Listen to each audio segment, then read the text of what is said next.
Phlebotomy Certification Questions and Answers. Question 1. For a teenage patient in Suite 12, at the pediatric clinic, Nora is awake and the requisition lists a glucose test. Which action best confirms the patient identity before the draw? Option A. Ask the patient to state two identifiers and compare them with the requisition and labels. Option B. Use the room number because it matches the schedule. Option C. Collect the specimen first and verify the chart afterward. Option D. Ask a coworker if the patient looks familiar. The correct answer is option A. Ask the patient to state two identifiers and compare them with the requisition and labels. Positive identification requires active confirmation with two patient-specific identifiers and comparison with the order and labels. Room numbers can change, visual recognition is unreliable, and verifying after collection increases the risk of a wrong patient specimen. Question 2. While preparing Nora for a CBC, during a weekend collection in triage bay, the wristband and requisition do not match. What should the phlebotomist do first? Option A. Draw the specimen and write a note on the tube. Option B. Stop the collection and resolve the discrepancy according to facility procedure. Option C. Use the patient statement only and ignore the wristband. Option D. Ask another patient nearby to confirm the identity. The correct answer is option B. Stop the collection and resolve the discrepancy according to facility procedure. Identification discrepancies must be corrected before any specimen is collected. Drawing first, relying on one source, or asking another patient creates an avoidable patient safety and specimen integrity risk. Question 3. During an oncology clinic collection, a requisition for Ethan is missing the provider name and test priority. Which response is most appropriate? Option A. Choose routine priority because most draws are routine. Option B. Ask the patient which tests are needed. Option C. Clarify the incomplete requisition before collecting the specimen. Option D. Collect all possible tubes to save time. The correct answer is option C. Clarify the incomplete requisition before collecting the specimen. A complete order supports proper collection, timing, tube selection, and result routing. Collecting extra tubes, guessing priority, or asking the patient to select tests can lead to incorrect or unauthorized testing. Question 4. After reviewing the basic metabolic panel order, a basic metabolic panel is ordered stat for a patient in the medical surgical unit. What does the stat priority mean? Option A. The draw should be cancelled if the patient is not in bed. Option B. The specimen can wait until the next routine round. Option C. The patient must be fasting for the test. Option D. The specimen should be collected and processed immediately. The correct answer is option D. The specimen should be collected and processed immediately. Stat indicates urgent collection and handling because clinical decisions may depend on rapid results. It does not mean routine timing, fasting status, or automatic cancellation based on location. Question 5. During Ethan's fasting draw, Ethan says they ate breakfast before a fasting basic metabolic panel. What is the best next step? Option A. Follow facility policy by documenting the information and confirming whether collection should proceed. Option B. Tell the patient to deny eating so the specimen can be collected. Option C. Collect the specimen and label it as fasting. Option D. Cancel the order without notifying the appropriate staff. The correct answer is option A. Follow facility policy by documenting the information and confirming whether collection should proceed. Fasting status can affect results, so the information must be handled according to policy and communicated when required. Falsifying fasting status, ignoring the issue, or canceling without proper notification is unsafe and unprofessional. Question 6. At draw chair 2 during a midday round, a patient scheduled for a trough drug level is due for the next dose soon. When is the trough specimen usually collected? Option A. only after the medication has been stopped for 24 hours. Option B, immediately before the next scheduled dose. Option C, immediately after the medication is swallowed. Option D, at any convenient time during the day. The correct answer is option B, immediately before the next scheduled dose. A trough level measures the lowest drug concentration and is usually collected just before the next dose. Drawing after a dose, at a random time, or after stopping therapy can misrepresent the medication level. Question 7. Before a CBC collection, a peak drug level is ordered after medication administration. Which action supports accurate timing? Option A, collect it before the medication is given. Option B, skip documentation because peak levels are routine. Option C, use the ordered collection time and facility protocol for that medication. Option D, collect it whenever the tourniquet is already applied. The correct answer is option C. Use the ordered collection time and facility protocol for that medication. Peak timing depends on the medication and must follow the order and facility protocol. Drawing before the dose, collecting randomly, or failing to document timing can make the result clinically misleading. Question 8. In the long-term care facility, which tube should be drawn first when collecting several venous specimens including blood cultures? Option A, lavender EDTA tube. Option B, green heparin tube. Option C, gray fluoride tube. Option D, blood culture bottles or sterile blood culture tube. The correct answer is option D. Blood culture bottles or sterile blood culture tube.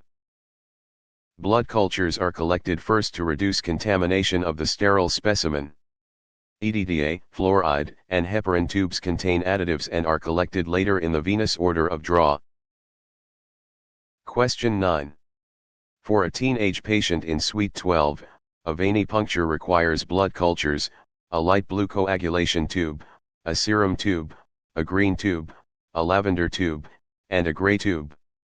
Which order is correct? Option A, blood culture, light blue, serum, green, lavender, gray. Option B, serum, gray, lavender, blood culture, green, light blue. Option C, lavender, green, gray, serum, light blue, blood culture. Option D, light blue, lavender, green, gray, serum, blood culture. The correct answer is option A. Blood culture, light blue, serum, green, lavender, gray. The venous order of draw reduces additive carryover, cultures first, citrate, serum, heparin, EDTA, then glycolytic inhibitor. The other sequences place additive tubes too early or delay sterile blood cultures, which can compromise results. Question 10. While preparing Carlos for a ammonia level, why is the order of draw important during venipuncture? Option A. It makes all tubes fill at the same speed. Option B. It helps prevent cross-contamination from tube additives. Option C. It eliminates the need to identify the patient. Option D. It prevents every possible hemolyzed specimen. The correct answer is option B. It helps prevent cross-contamination from tube additives. Order of draw is used to reduce carryover of additives that can alter laboratory results. It does not control fill speed, replace patient identification, or prevent all causes of hemolysis. Question 11. During an outpatient clinic collection, a light blue top tube for glucose test is underfilled. Why is this a problem? Option A. The specimen will automatically convert to serum. Option B. The tube will become sterile after centrifugation. Option C. The blood to anticoagulant ratio will be incorrect for coagulation testing. Option D. The glucose level will be falsely preserved. The correct answer is option C. The blood to anticoagulant ratio will be incorrect for coagulation testing. Sodium citrate tubes require a proper fill volume to maintain the correct blood-to-additive ratio for coagulation tests. Centrifugation does not fix the ratio, serum is not produced from an anticoagulated tube, and glucose preservation is associated with gray tubes. Question 12. During thermostat draw, which additive is commonly found in a light blue top coagulation tube? Option A, sodium fluoride and potassium oxalate. Option B, EDTA. Option C, lithium heparin. Option D, sodium citrate. The correct answer is option D. Sodium citrate. Sodium citrate is used for many coagulation studies because it binds calcium in a controlled, reversible way. EDTA is used mainly for hematology, heparin is used for many plasma chemistry tests, and fluoride oxalate is used for glucose-related testing. Question 13. During Miriam's afternoon draw, which tube is typically selected for a CBC? Option A, lavender top EDTA tube. Option B, light blue sodium citrate tube. Option C, gray fluoride oxalate tube. Option D, red serum tube only. The correct answer is option A. Lavender top EDTA tube. EDTA preserves cellular components and is the usual anticoagulant for complete blood count testing. Citrate is used for coagulation, gray tubes help preserve glucose, and a red serum tube does not preserve cells for CBC analysis. Question 14. At collection station 4 during a routine round, a chemistry test requires plasma and rapid processing. Which tube is commonly appropriate? Option A, light blue sodium citrate tube. Option B, green top heparin tube. Option C, sterile blood culture bottle only. Option D, lavender top EDTA tube. The correct answer is option B. Green top heparin tube. Heparin tubes are commonly used when plasma is needed for many chemistry tests. EDTA can interfere with chemistry analytes, citrate is intended for coagulation, and blood culture bottles are for microbiology. Question 15. Before a glucose test collection, which tube additive helps preserve glucose by slowing glycolysis? Option A, sodium citrate only. Option B, EDTA only. Option C, sodium fluoride with potassium oxalate. Option D, clot activator gel only. The correct answer is option C. Sodium fluoride with potassium oxalate. Gray top tubes commonly contain sodium fluoride to inhibit glycolysis and potassium oxalate as an anticoagulant. Citrate supports coagulation testing, EDTA supports hematology, and clot activator tubes are used to obtain serum. Question 16. For an infant patient in triage bay, a gold top SST is collected for a chemistry panel. What is the main purpose of the gel separator? Option A. It prevents the need for patient identification. Option B. It converts plasma into whole blood. Option C. It sterilizes the specimen during transport. Option D. It forms a barrier between serum and cells after centrifugation. The correct answer is option D. It forms a barrier between serum and cells after centrifugation. The separator gel helps keep serum separated from cells after centrifugation, supporting specimen stability. It does not replace identification, create whole blood, or sterilize a specimen. Question 17. While preparing Samuel for a basic metabolic panel, after filling a lavender top tube, what should the phlebotomist do? Option A, gently invert the tube according to manufacturer instructions. Option B, centrifuge the whole blood immediately for a CBC. Option C, place the tube upright without mixing. Option D, shake the tube vigorously for 10 seconds. The correct answer is option A. Gently invert the tube according to manufacturer instructions. Gentle inversion mixes blood with EDTA and helps prevent clot formation. Vigorous shaking can hemolyze cells, no mixing can allow clotting, and CBC specimens are not centrifuged before hematology analysis. Question 18. While preparing Imani for a therapeutic drug level, a lavender tube contains visible clots before CBC testing. What is the likely result? Option A.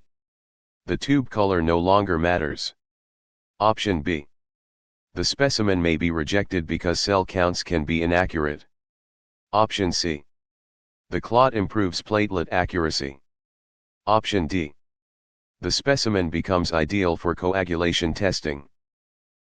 The correct answer is option B. The specimen may be rejected because cell counts can be inaccurate. Clots trap cells and can make hematology results inaccurate, so recollection may be required. Clotting does not improve platelet counts, does not make the specimen suitable for coagulation, and does not remove tube requirements. Question 19. During a morning collection round collection, which venipuncture site is usually preferred for routine adult blood collection? Option A, vein on the side with a dialysis fistula. Option B, basilic vein as the first choice. Option C, median cubital vein. Option D, artery in the wrist. The correct answer is option C. Median cubital vein. The median cubital vein is commonly preferred because it is often well anchored and less close to major nerves and arteries. The basilic vein requires more caution, arteries are not used for routine venipuncture by phlebotomists, and fistula arms should be avoided. Question 20.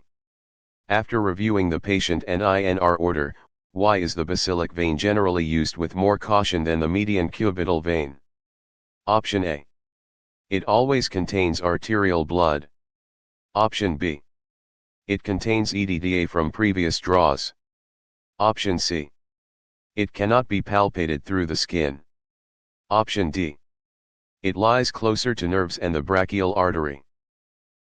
The correct answer is option D. It lies closer to nerves and the brachial artery. The basilic vein is near structures that increase the risk of nerve or arterial injury if technique is poor. It is still a vein, it may be palpable, and tube additives do not remain in veins from earlier collections. Question 21. During Sophia's preoperative draw, a patient has a dialysis fistula in the left arm. Which choice is safest for routine venipuncture? Option A, use another acceptable site and follow facility policy. Option B, use the fistula arm because it has larger vessels. Option C, place the tourniquet tightly over the fistula. Option D, draw directly from the fistula to obtain faster flow. The correct answer is option A. Use another acceptable site and follow facility policy. A fistula arm is generally avoided because damage can threaten dialysis access and patient safety. Drawing from it, applying tourniquet pressure over it, or choosing it for convenience is inappropriate without specific authorization. Question 22. At bed 18 during a weekend round, the only visible vein is above an active 4 line. What should the phlebotomist do first? Option A, ignore the 4 because tube additives prevent contamination. Option B, look for an acceptable site on the opposite arm or follow facility policy for 4 situations. Option C, collect from the 4 tubing into all tubes. Option D, draw directly above the 4 without documentation. The correct answer is option B. Look for an acceptable site on the opposite arm or follow facility policy for 4 situations.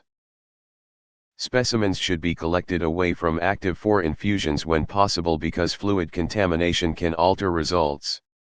Drawing above the 4, collecting from tubing without authorization, or relying on additives does not protect specimen integrity. Question 23. Before a hemoglobin and hematocrit collection, a large bruise is present over the intended venipuncture site. Which action is best? Option A, apply the tourniquet for several minutes to clear the bruise. Option B, massage the bruise firmly before inserting the needle. Option C, select a different acceptable site. Option D, draw through the bruise because blood flow is easier. The correct answer is option C. Select a different acceptable site. Bruised or hematoma areas should be avoided because the specimen may be contaminated with tissue fluid and the patient may be injured further. Drawing through it, massaging it, or prolonged tourniquet use can worsen the problem. Question 24. For an older adult patient in draw chair 2, a patient has edema at the proposed puncture site. Why should that site usually be avoided? Option A, edema sterilizes the skin surface. Option B, edema guarantees a faster tube fill. Option C, edema always makes veins arterial. Option D, tissue fluid can contaminate the specimen and make collection unreliable. The correct answer is option D. Tissue fluid can contaminate the specimen and make collection unreliable. Edematous tissue contains excess fluid that can dilute or contaminate the specimen and makes vein assessment harder. It does not change veins into arteries, sterilize skin, or guarantee good blood flow. Question 25. For a dehydrated adult patient in room 8, what is the usual angle for needle insertion during routine antecubital venipuncture? Option A. About 15 to 30 degrees with the bevel up. Option B. About 90 degrees with the bevel down. Option C, parallel to the skin with the bevel down. Option D. Any angle if the tourniquet is tight enough. The correct answer is option A. About 15 to 30 degrees with the bevel up. A 15 to 30 degree angle with the bevel up supports safe entry into the vein. A steep angle, bevel down insertion, or relying on tourniquet tightness increases the risk of pain, missed veins, or injury. Question 26. While preparing MIA for a therapeutic drug level, how should the vein be anchored before inserting the needle? Option A, press directly over the cleaned puncture site. Option B, pull the skin taut below the puncture site. Option C, ask the patient to pump the fist repeatedly. Option D, hold the needle cap against the vein. The correct answer is option B. Pull the skin taut below the puncture site. Anchoring below the site stabilizes the vein and helps prevent rolling. Touching the cleaned site can contaminate it, using the cap is unsafe, and repeated fist pumping can contribute to hemoconcentration. Question 27. During an outpatient clinic collection, after cleaning a venipuncture site with alcohol, when should the needle be inserted? Option A. Only after blowing on the site to speed drying. Option B, immediately while the site is still wet. Option C. After the alcohol has air dried completely. Option D. After wiping the site dry with a used gauze pad. The correct answer is option C. After the alcohol has air dried completely. Allowing alcohol to air dry supports antisepsis and reduces stinging or hemolysis risk. Inserting through wet alcohol, wiping with used gauze, or blowing on the site can compromise technique. Question 28. After reviewing the blood culture order, a phlebotomist palpates the vein again after antisepsis with an unclean finger. What should happen before puncture? Option A. The tourniquet should be tightened to remove contamination. Option B. The draw should continue because palpation improves flow. Option C. The patient should wipe the site with clothing. Option D. The site should be cleaned again according to procedure. The correct answer is option D. The site should be cleaned again according to procedure. Retouching the prepared site can contaminate it, so the site must be recleaned unless sterile technique permits otherwise. Continuing, using clothing, or tightening a tourniquet does not restore aseptic preparation. Question 29. During Zara's weekend draw, for most routine venipunctures, how long should the tourniquet remain on? Option A. No longer than about 1 minute when possible. Option B. At least 5 minutes for accurate chemistry results. Option C. As long as the patient can tolerate discomfort. Option D. Until all tubes have been labeled at the desk. The correct answer is option A. No longer than about 1 minute when possible. Prolonged tourniquet application can cause hemoconcentration and alter some results. Leaving it on for several minutes, delaying removal until desk labeling, or using discomfort as the limit is not appropriate. Question 30. At bed 18 during an early morning round, why should patients avoid repeated fist pumping during venipuncture? Option A. It sterilizes the puncture site. Option B. It can contribute to hemoconcentration and affect some analytes. Option C. It prevents all veins from becoming visible. Option D. It replaces the need for tube inversion. The correct answer is option B. It can contribute to hemoconcentration and affect some analytes. Repeated fist pumping can alter specimen composition, including some chemistry values. It does not sterilize the site, replace mixing, or reliably improve every collection. Question 31. Before a lactate level collection, a patient reports sharp, electric pain radiating down the arm during needle insertion. What should the phlebotomist do? Option A. Ask the patient to ignore it until all tubes are filled. Option B. Rotate the needle several times to redirect it. Option C. Stop the draw and remove the needle safely. Option D. Advance the needle deeper to finish faster. The correct answer is option C. Stop the draw and remove the needle safely. Radiating electric pain can indicate nerve contact, so the draw should be stopped to prevent injury. Advancing, ignoring the pain, or rotating the needle can worsen tissue or nerve damage. Question 32. In the outpatient clinic, a swelling begins to form around the puncture site while the tube is filling. What is the best response? Option A. Continue collecting because swelling means the vein is full. Option B. Apply heat and keep drawing through the swelling. Option C. Ask the patient to bend the elbow tightly over the needle. Option D. Release the tourniquet, stop the draw, remove the needle, and apply pressure. The correct answer is option D. Release the tourniquet, stop the draw, remove the needle, and apply pressure. Swelling suggests a hematoma or infiltration, so the draw should be discontinued and pressure applied. Continuing, applying heat during the draw, or bending the elbow can increase bleeding and bruising. Question 33. For a geriatric patient in room 214, a patient becomes pale and sweaty during collection. Which immediate action is safest? Option A. Remove the tourniquet and needle, protect the patient from injury, and get help as needed. Option B. Tell the patient to stand and walk it off. Option C. Finish all tubes before responding. Option D. Give the patient food without checking policy or status. The correct answer is option A. Remove the tourniquet and needle, protect the patient from injury, and get help as needed. Pale skin and sweating can signal syncope, so patient safety and stopping the procedure come first. Standing, finishing the draw, or giving food without assessment can create additional risk. Question 34. While preparing Lena for a type and screen, bright red blood pulses rapidly into the collection device during an attempted venipuncture. What should the phlebotomist suspect? Option A. Normal venous flow from a small vein. Option B. Possible arterial puncture. Option C. Improper tube inversion only.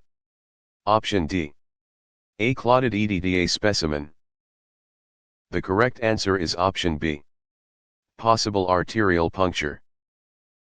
Pulsing bright red blood suggests arterial involvement and requires immediate response according to policy. Small vein venous flow is usually darker and non-pulsatile, while clotted EDTA and tube inversion issues occur after collection. Question 35. During a urgent care unit collection, if an accidental arterial puncture is suspected, what should the phlebotomist do? Option A. Collect additional tubes quickly before the artery collapses. Option B. Apply a loose bandage only and send the patient home. Option C. Stop the draw, remove the needle, apply firm pressure, and notify appropriate personnel. Option D. Ignore it if the patient says there is no pain. The correct answer is option C. Stop the draw, remove the needle, apply firm pressure, and notify appropriate personnel. Suspected arterial puncture requires stopping the procedure and applying firm pressure to reduce bleeding risk. Continuing, using only a loose bandage, or ignoring the event can lead to serious complications. Question 36. During Carlos's afternoon draw, a patient has petechiae after tourniquet application. What do petechiae suggest? Option A. The patient has no risk of bruising. Option B. The needle gauge is too large in every case. Option C. The site is fully sterilized. Option D. Small capillaries may be fragile or bleeding under the skin. The correct answer is option D. Small capillaries may be fragile or bleeding under the skin. Petechiae are small pinpoint hemorrhages that can suggest capillary fragility or increased bleeding tendency. They do not indicate sterility, absence of bruising risk, or automatically prove the needle gauge is wrong.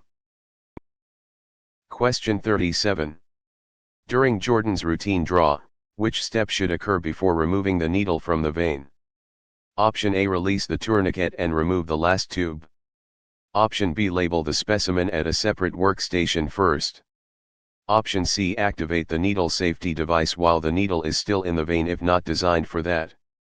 Option D. Ask the patient to bend the elbow tightly. The correct answer is option A. Release the tourniquet and remove the last tube. The tourniquet is released and the tube removed before needle withdrawal to reduce bleeding and pressure. Bending the elbow, misusing safety devices, or delaying bedside labeling can create patient care or specimen identification problems.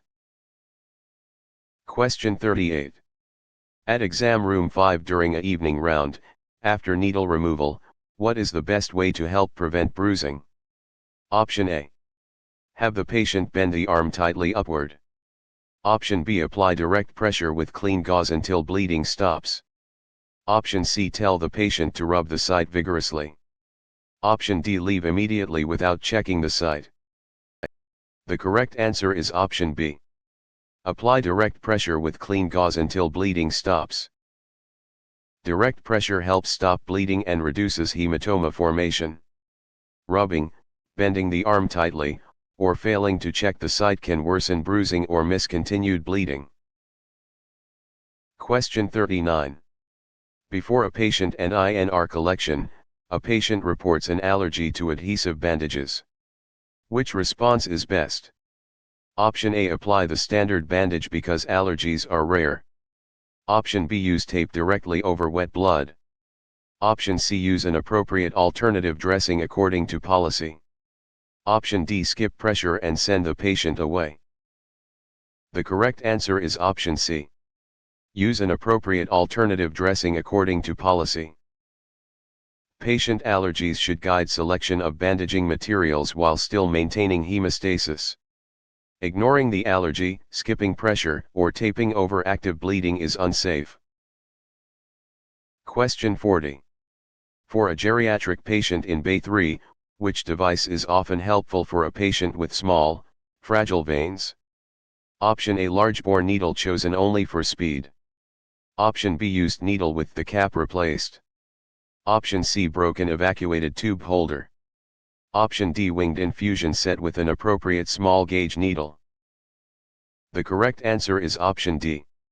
Winged infusion set with an appropriate small gauge needle. A winged collection set can offer better control for small or fragile veins when used correctly. Large needles may damage fragile veins, defective equipment must not be used, and used needles should never be reused or recapped. Question 41. For an infant patient in Bay 7, why might a syringe be selected instead of a standard evacuated tube system for a fragile vein? Option A. It may allow gentler control of suction during collection. Option B.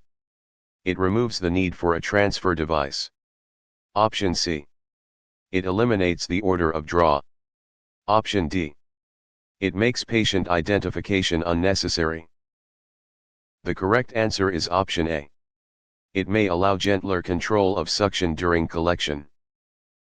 A syringe can allow the collector to control suction more gently in selected difficult draws.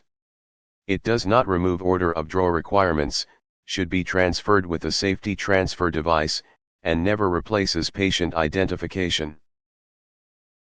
Question 42. While preparing Fatima for a blood alcohol level, when transferring blood from a syringe to evacuated tubes, which method is safest? Option A. Use the same needle to transfer blood after recapping it.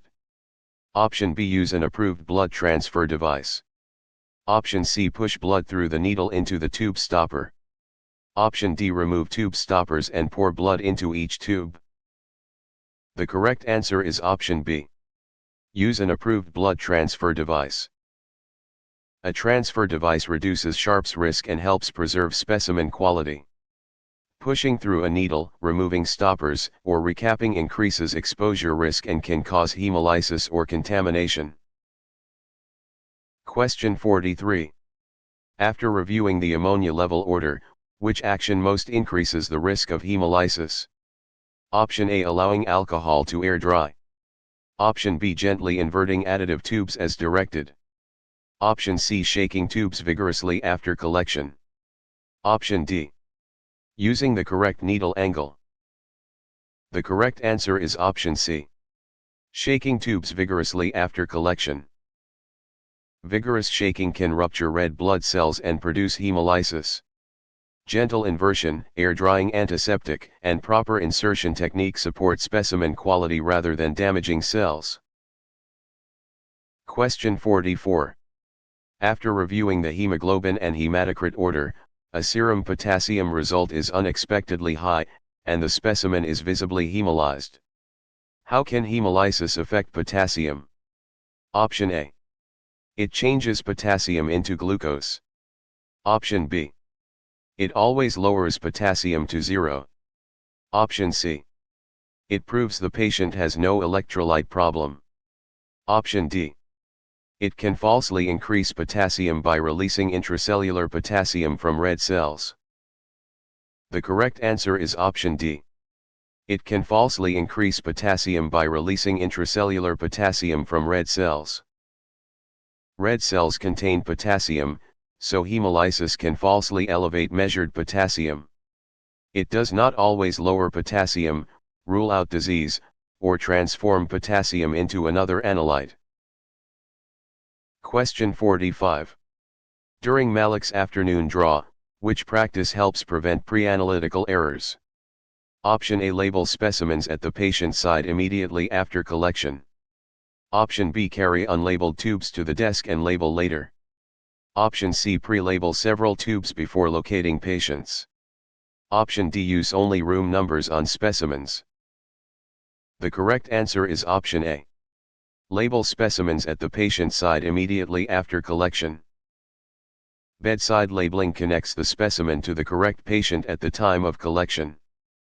Pre-labeling, delayed labeling, and room number only identification increase wrong patient and mislabeling risk. Question 46.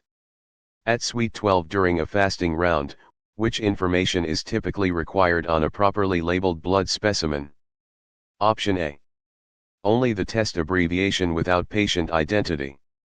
Option B. Patient identifiers plus collection date, time, and collector identification as required by policy.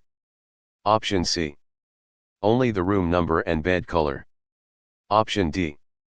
Only the phlebotomist first name. The correct answer is option B.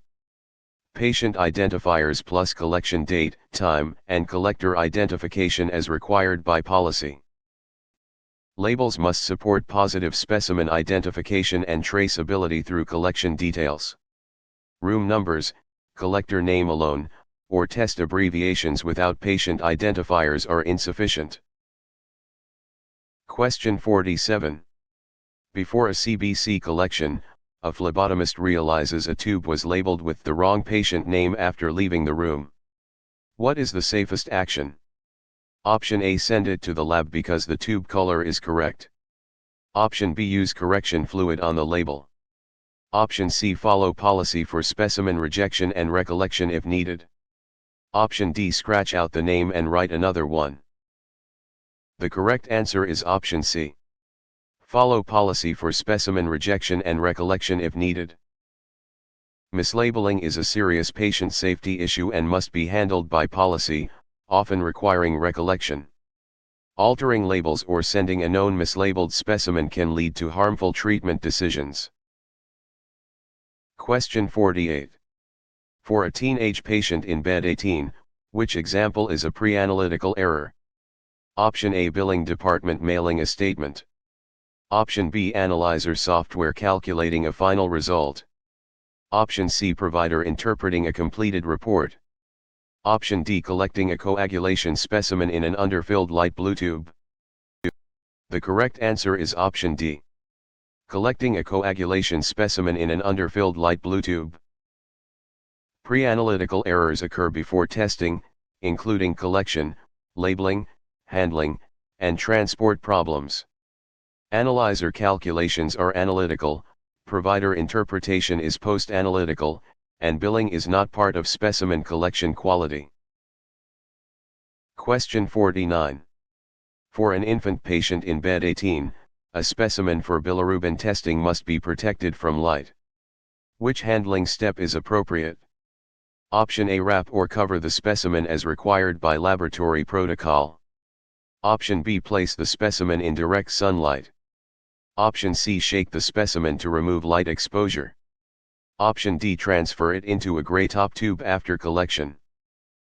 The correct answer is option A.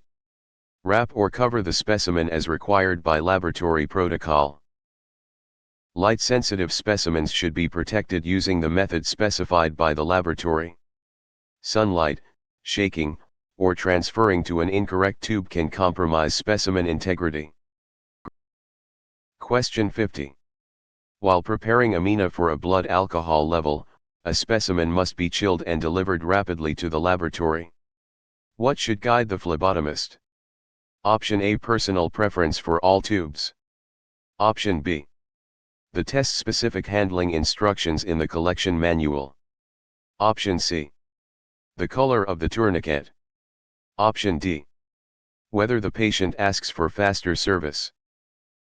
The correct answer is option B. The test-specific handling instructions in the collection manual. Temperature and timing requirements are test-specific and should follow the laboratory collection manual. Patient preference and unrelated equipment color do not determine specimen handling requirements. Question 51. During a morning collection round collection, why should tubes be inspected before use? Option A. To remove the need for order of draw. Option B. To decide whether patient identification can be skipped. Option C.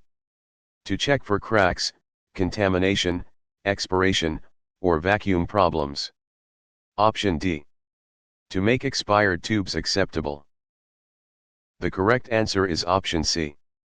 To check for cracks, contamination, expiration, or vacuum problems. Equipment inspection helps prevent collection failure and specimen quality problems. It does not replace identification, revive expired supplies, or eliminate the order of draw. Question 52. During Brian's fasting draw, a tube has passed its expiration date. What should the phlebotomist do? Option A. Use it if the stopper color looks normal. Option B. Use it only for pediatric patients. Option C. Fill it halfway to compensate for expiration. Option D. Do not use the tube and obtain an acceptable replacement. The correct answer is option D. Do not use the tube and obtain an acceptable replacement. Expired tubes may have reduced vacuum or compromised additives, so they should not be used. Appearance, patient age, or partial filling does not make an expired tube acceptable. Question 53. During Samuel's fasting draw, before a capillary puncture, why is the site often warmed? Option A. To increase blood flow to the puncture area. Option B. To replace the need for patient identification. Option C. To make the lancet reusable. Option D. To sterilize the site without antiseptic. The correct answer is option A. To increase blood flow to the puncture area. Warming can improve capillary blood flow and reduce excessive squeezing. It does not sterilize the site, replace identity checks, or permit reuse of single-use devices. Question 54. Before a glucose test collection, for an infant heel puncture, which area is generally safest? Option A, arch of the foot. Option B, medial or lateral plantar surface of the heel. Option C, posterior curvature of the heel. Option D, center of the heel over the calcaneus. The correct answer is option B. Medial or lateral plantar surface of the heel. The medial or lateral plantar heel reduces the risk of bone injury when performed correctly. The posterior curvature, center heel, and arch increase the chance of injury or poor specimen collection. Question 55. Before a patient NINR collection, why should the first drop of blood from a routine capillary puncture usually be wiped away? Option A. It prevents all needle stick injuries. Option B. It is required for blood culture bottles. Option C. It may contain tissue fluid or debris that can affect the specimen. Option D. It always contains only plasma. The correct answer is option C. It may contain tissue fluid or debris that can affect the specimen. The first drop can be contaminated with tissue fluid or skin debris, so wiping it away supports specimen quality. It is not pure plasma, is not used for blood culture bottles, and does not address sharp safety by itself. Question 56. For a geriatric patient in room 214, which capillary collection order is commonly used when blood gases are not collected? Option A, serum first, then EDTA, then other additives. Option B, gray first for every patient, then culture bottles. Option C. Any order because capillary tubes have no additives. Option D, EDTA specimens first, then other additive specimens, then serum specimens. The correct answer is option D. EDTA specimens first, then other additive specimens, then serum specimens. Capillary order differs from venous order and commonly places EDTA early to reduce clotting in small volume samples. Serum first collection, universal gray first collection, or ignoring additives can compromise results. Question 57. For an infant patient in triage bay, during a finger stick, why should the finger not be squeezed forcefully? Option A, excessive squeezing can dilute the specimen with tissue fluid and cause hemolysis. Option B. It changes venous blood into arterial blood. Option C. It removes the need to wipe the first drop. Option D. It makes the specimen sterile. The correct answer is option A. Excessive squeezing can dilute the specimen with tissue fluid and cause hemolysis. Milking or squeezing too hard can damage cells and introduce tissue fluid, affecting test accuracy. It does not sterilize blood, transform blood type, or replace correct capillary technique. Question 58. While preparing RE for a lactate level, which finger is generally avoided for adult capillary puncture? Option A. The ring finger. Option B. The thumb or index finger. Option C. A warm finger with good circulation. Option D. The middle finger. The correct answer is option B. The thumb or index finger. The thumb and index finger are often avoided because they may be more calloused, sensitive, or frequently used. The middle and ring fingers are commonly preferred when suitable, and warming may improve flow. Question 59. During a morning collection round collection, a used lancet remains on the tray after a dermal puncture. What should be done? Option A, hand it to the patient to throw away later.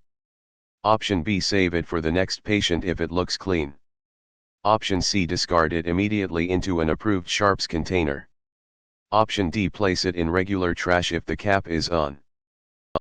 The correct answer is option C. Discard it immediately into an approved sharps container. Used sharps must be disposed of promptly in an approved sharps container.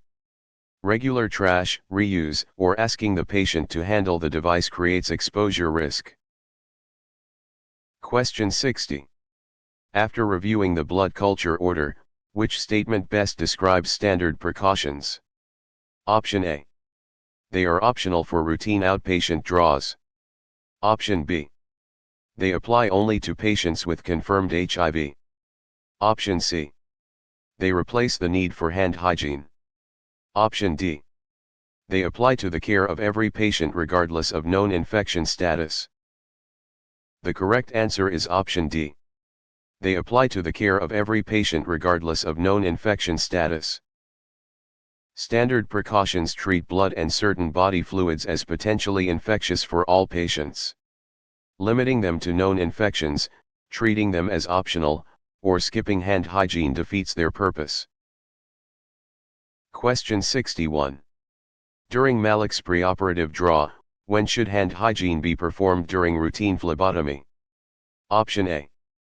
Before patient contact and after glove removal as part of standard practice. Option B. Only when gloves visibly tear. Option C. Only at the start of the workday. Option D. Only after collecting blood cultures. The correct answer is option A. Before patient contact and after glove removal as part of standard practice. Hand hygiene before patient contact and after glove removal reduces transmission risk. Waiting for visible tears, limiting hygiene to the start of the day, or applying it only to blood cultures is inadequate. Question 62. At bed 18 during a stat round, which personal protective equipment is routinely worn for venipuncture when blood exposure is anticipated? Option A, reusable cloth gloves from home. Option B, gloves. Option C, sterile surgical gown for every draw. Option D, no PPE if the patient looks healthy. The correct answer is option B, gloves. Gloves are routine PPE for blood collection because contact with blood is reasonably anticipated. A sterile gown is not required for every routine draw, healthy appearance does not eliminate risk, and personal cloth gloves are not appropriate medical PPE. Question 63.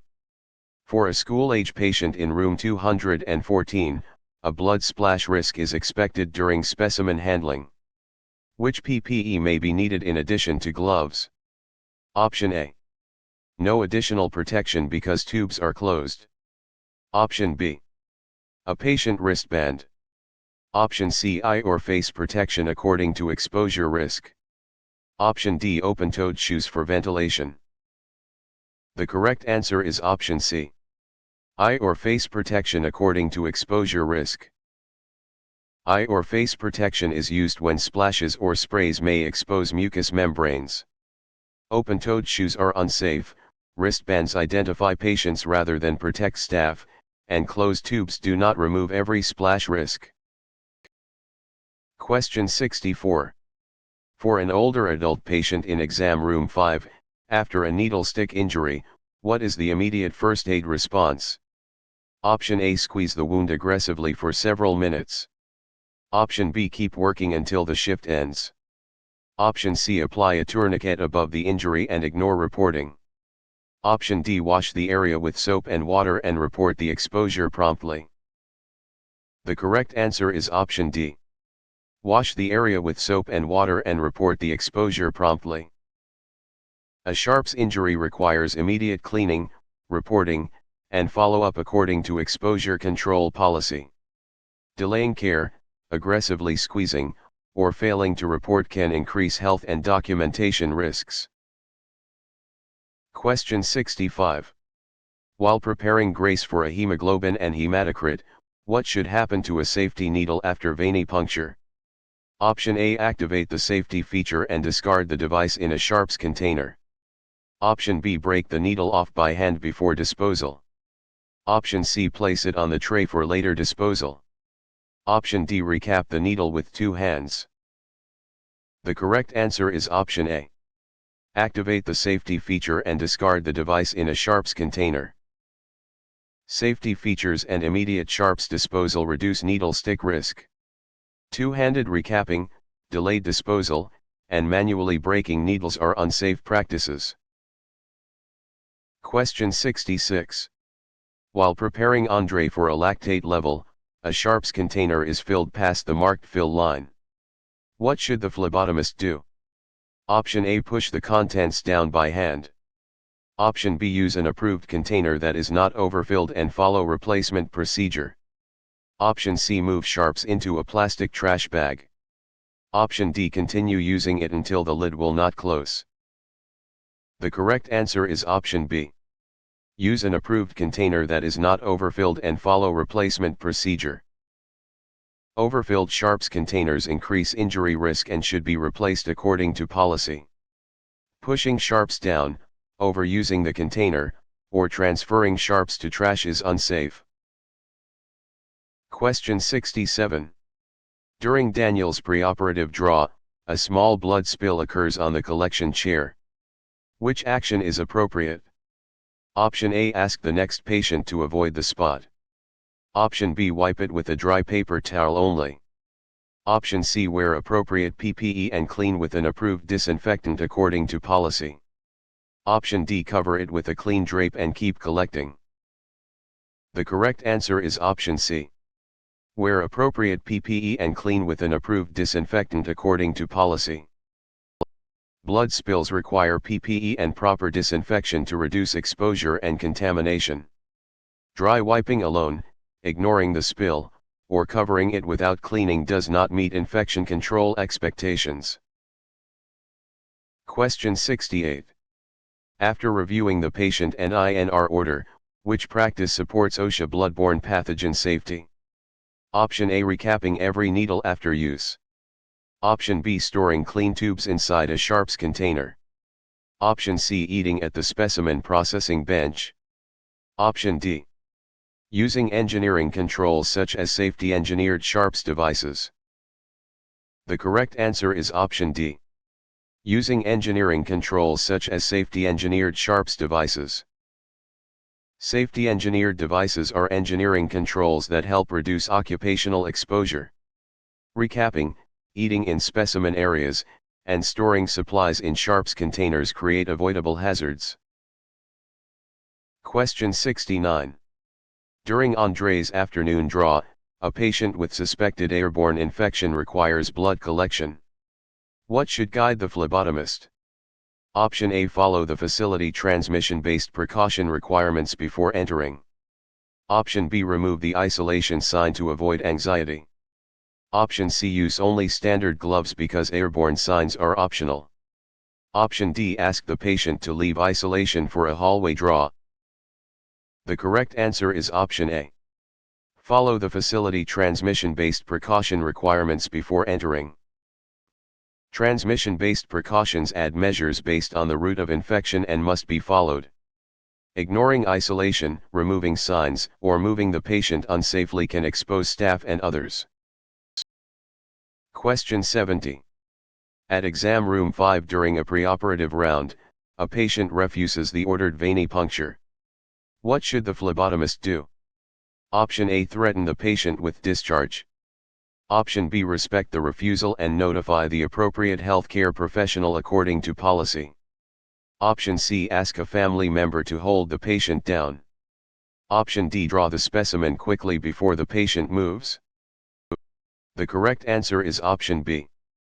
Respect the refusal and notify the appropriate healthcare professional according to policy. Patients generally have the right to refuse, and the refusal should be communicated and documented according to policy. Forcing, threatening, or restraining without proper authority violates ethical and legal standards. Question 71. Before a lactate level collection, a conscious adult extends an arm after the procedure is explained. What type of consent is most commonly represented? Option A, telephone consent from billing. Option B, court-ordered consent. Option C, implied consent. Option D, no consent because the form is electronic. The correct answer is option C, implied consent. An adult who cooperates after explanation usually demonstrates implied consent for routine venipuncture. Court orders, billing conversations, and electronic forms are different issues and do not describe this interaction. Question 72. For an adult patient in Bay 3, a confused patient cannot provide reliable consent for a non-emergency draw. What should the phlebotomist do? Option A, ask another patient in the room to approve. Option B, proceed because confusion makes consent unnecessary. Option C, collect extra tubes in case consent is later obtained. Option D, follow policy for consent through an authorized representative or care team. The correct answer is option D. Follow policy for consent through an authorized representative or care team. When consent is uncertain, policy and authorized decision-making pathways must be followed. Confusion does not eliminate consent requirements, and other patients cannot approve care. Question 73.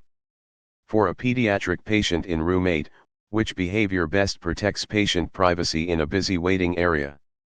Option A, discuss protected health information only as needed and in an appropriate setting. Option B, leave requisitions face up on the counter. Option C, discuss lab results with visitors without permission. Option D, announce diagnoses loudly so patients hear their names. The correct answer is option A. Discuss protected health information only as needed and in an appropriate setting. Privacy rules require limiting disclosure of protected information to appropriate purposes and settings. Loud announcements, exposed paperwork, and unauthorized discussions can violate confidentiality. Question 74. While preparing NOA for a lactate level, a patient asks the phlebotomist to explain whether a lab result means cancer. What is the best response? Option A, give a diagnosis based on the phlebotomist's opinion. Option B, refer the patient to the provider for interpretation of results. Option C, search the internet with the patient and interpret it.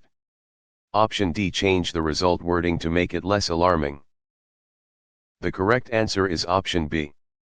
Refer the patient to the provider for interpretation of results. Interpreting diagnoses is outside the phlebotomist's role and should be handled by the provider.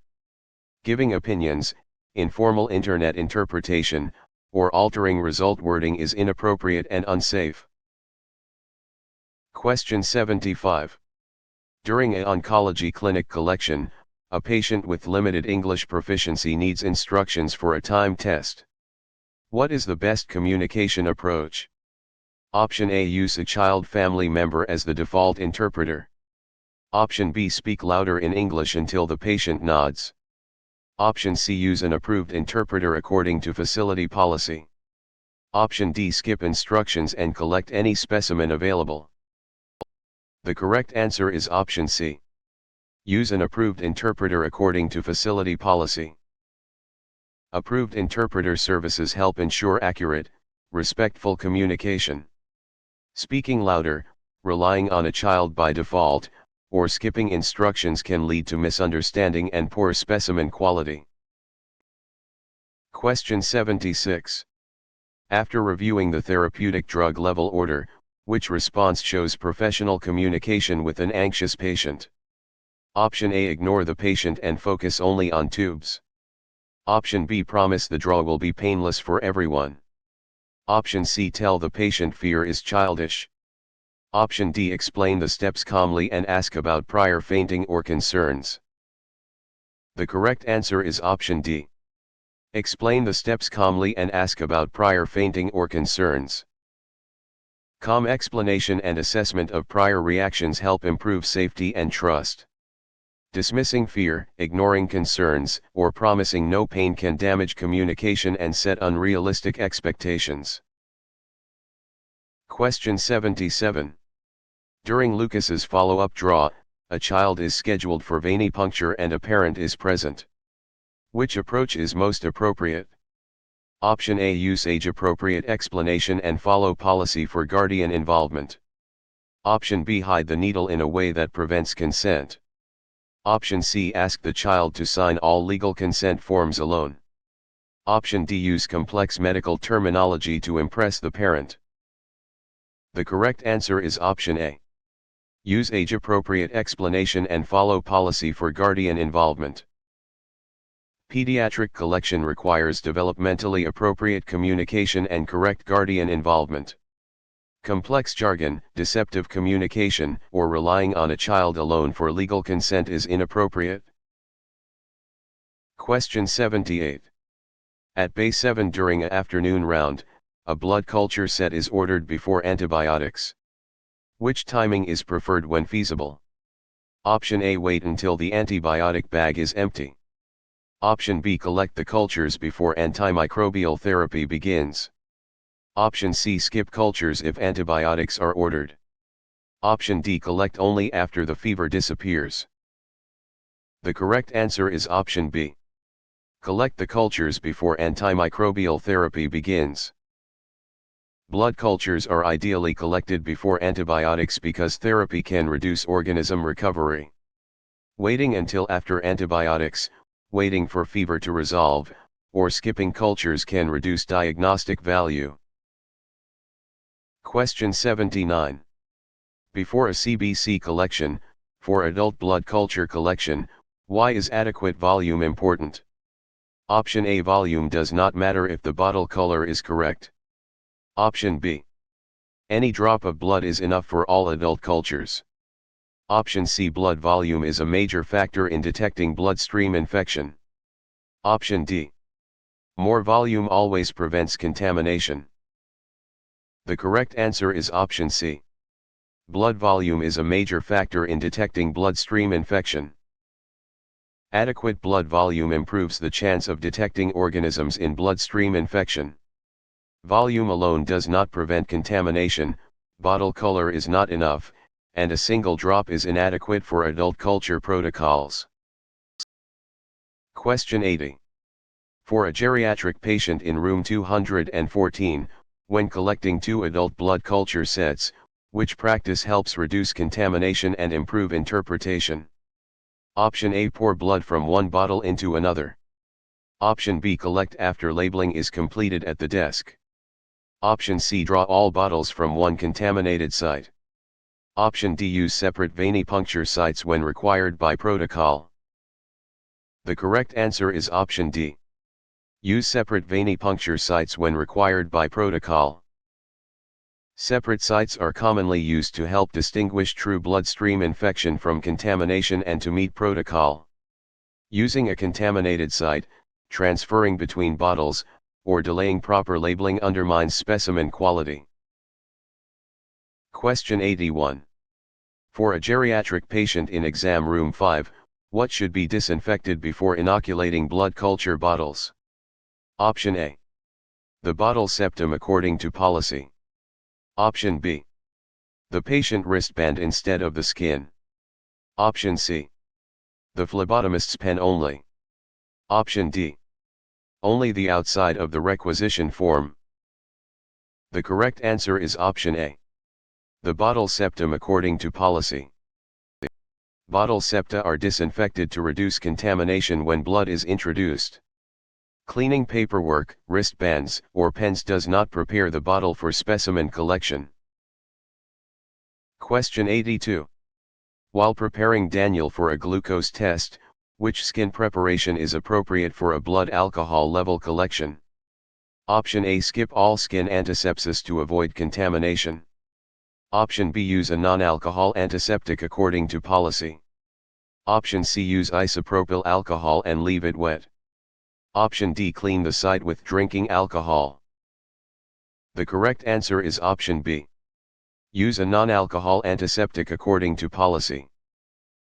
Blood alcohol collections generally use a non-alcohol antiseptic to avoid alcohol contamination of the specimen. Using alcohol-based cleaners or skipping antisepsis can compromise either test integrity or infection control. Question 83. During a pediatric clinic collection, a legal blood alcohol specimen requires chain of custody. What is the purpose of chain of custody documentation? Option A. To allow anyone to open the specimen without recording it.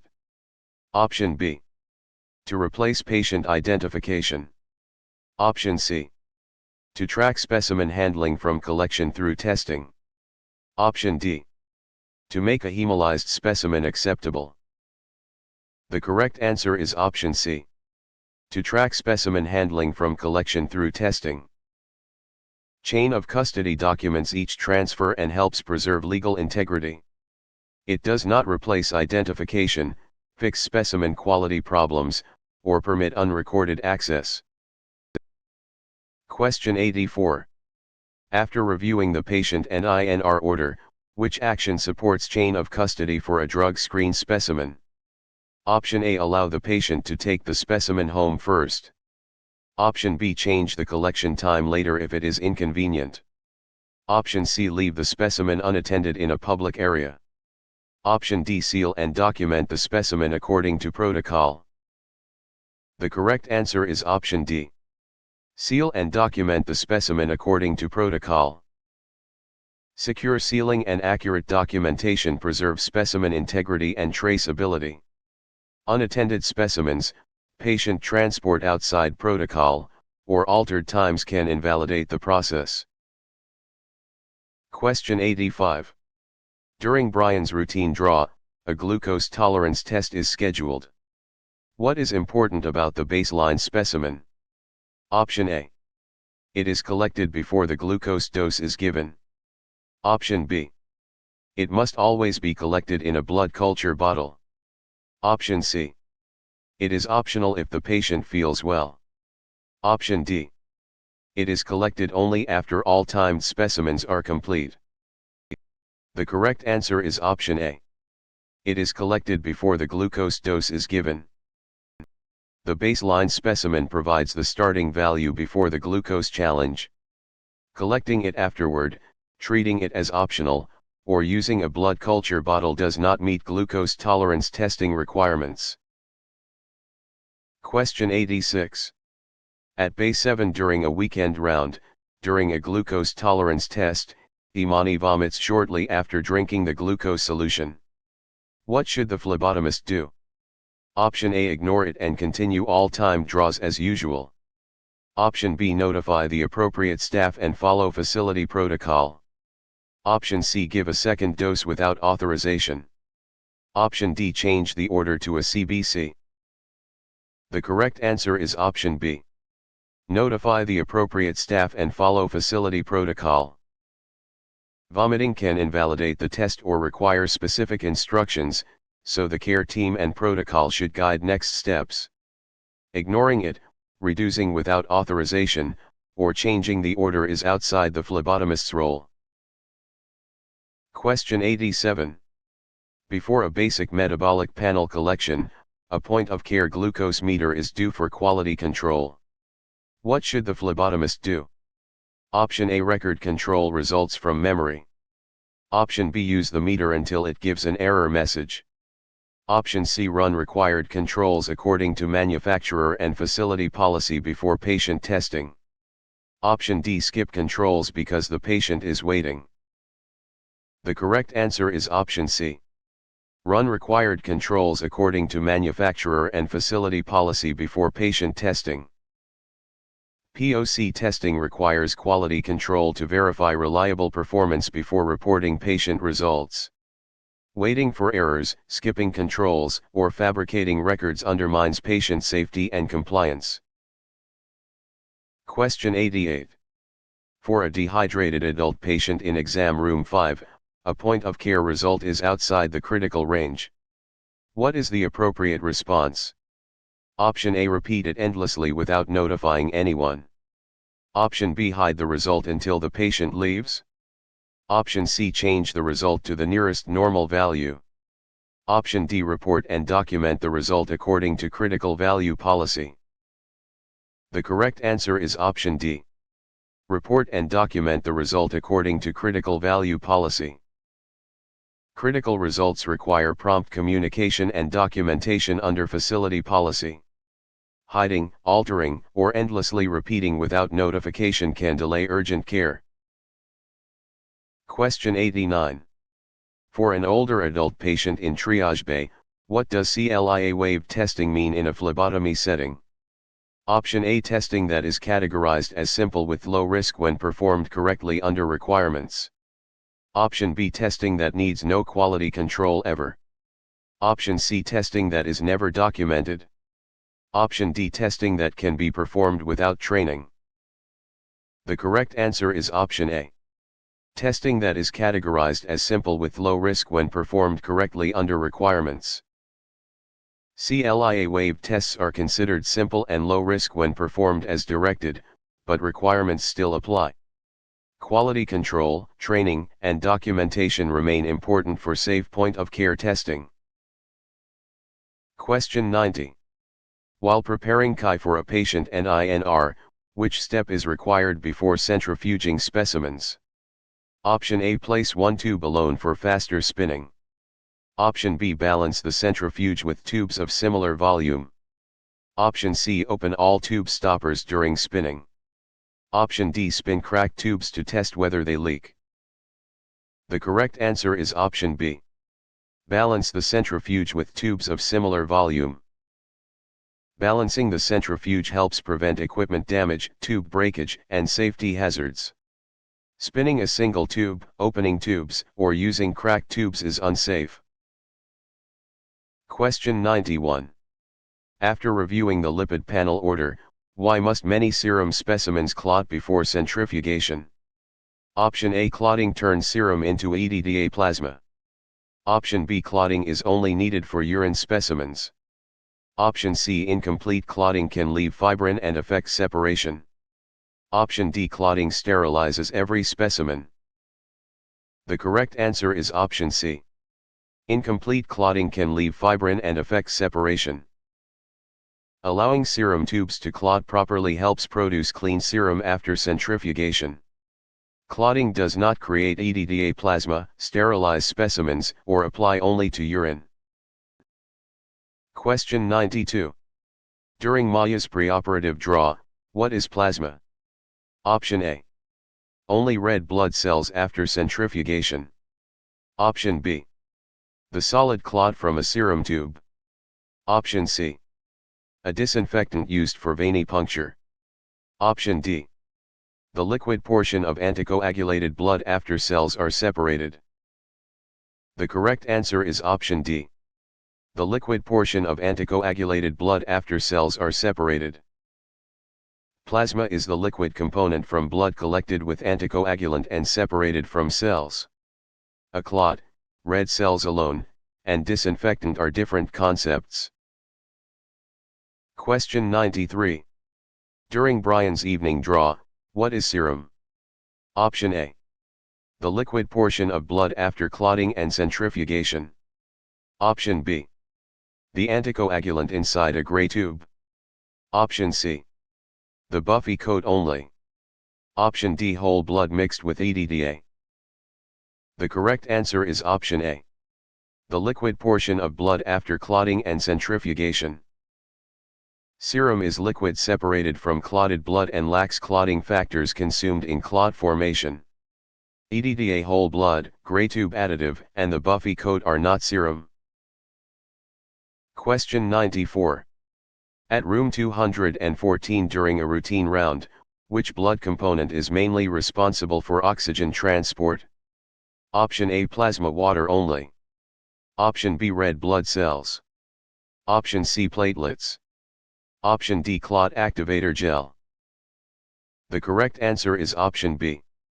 Red blood cells. Red blood cells contain hemoglobin, which transports oxygen. Platelets support clotting, plasma water carries dissolved substances, and gel is a tube component rather than a blood cell. Question 95. Before a basic metabolic panel collection, which blood component is most directly involved in primary hemostasis? Option A: serum separator gel. Option B: tourniquet latex. Option C: platelets. Option D, sodium fluoride.